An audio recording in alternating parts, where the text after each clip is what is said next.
Hi, everyone. Welcome to Scrap Happiness Studio. Today, I want to share a technique that I use a lot when I'm knitting and crocheting, and that's making striped fabric by alternating three different yarns.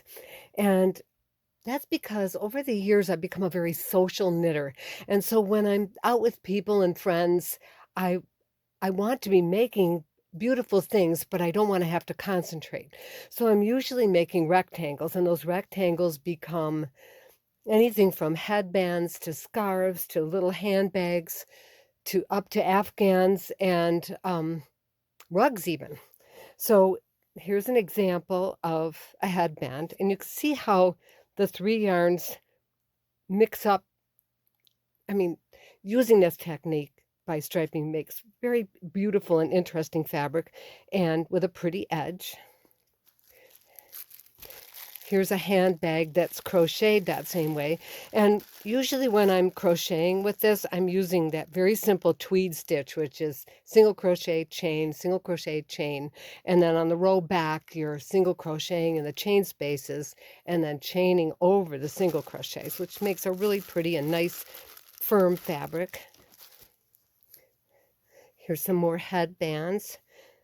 I often will use a fuzzy yarn in headbands because I always want to put wool in for the warmth, but sometimes you don't want the wool right against your head.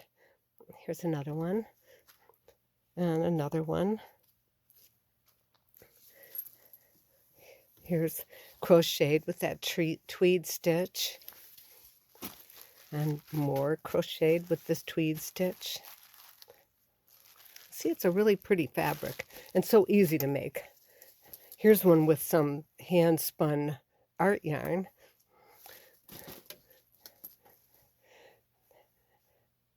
I am not exactly sure what stitch this is, but I was using the 3 yarns again. And here's a crocheted example with some novelty yarn in it.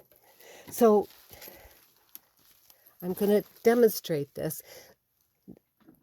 The great thing about this technique is that when you're using 3 yarns, there's always a yarn waiting for you at the end. So there's very few ends you're going to have to weave in by the time you're done. And the one downside to this technique is that if you draw out a lot of yarn, it's easy to get tangled up.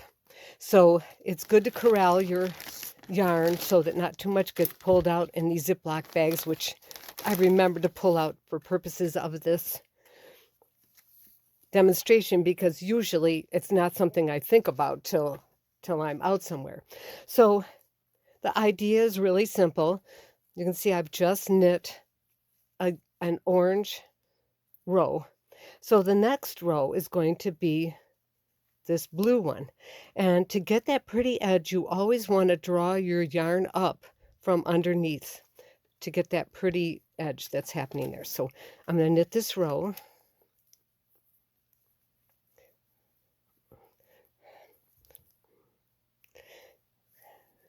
Quickly, I hope. Well,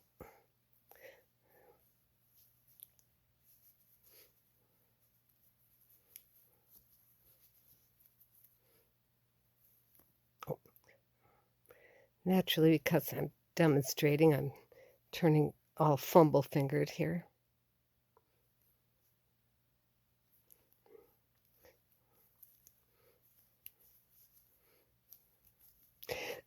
I'm knitting a headband here in garter stitch, and when I knit a headband, I'm usually cast on 14 stitches, but you can cast on whatever width seems right for your head. And then I usually just knit it. I keep trying it on as I go. Garter stitch has a nice stretch this way, so you just make it a little tight and it'll make a nice headband.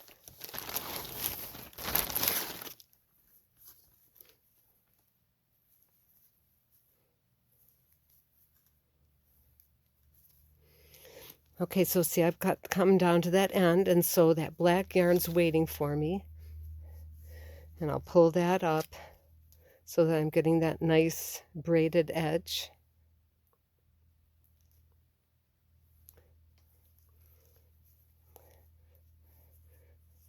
And I'll just keep knitting like this, and you get this pretty fabric. And this is a great place to use up your little bits of wonderful yarn you've got. In fact, I've made some all cashmere headbands that didn't quite work out because cashmere doesn't have the spring backiness of wool. So I think what I'm going to do is undo that headband and re-knit it using cash, the Angora. I said cashmere, but I meant Angora, using Angora as one of the three yarns. So I'll get that benefit of that super fluffy yarn, but with this stretch and comeback that wool offers. Okay, so please hit like and subscribe if you're enjoying the videos, and I hope you try this technique. Thank you. Bye.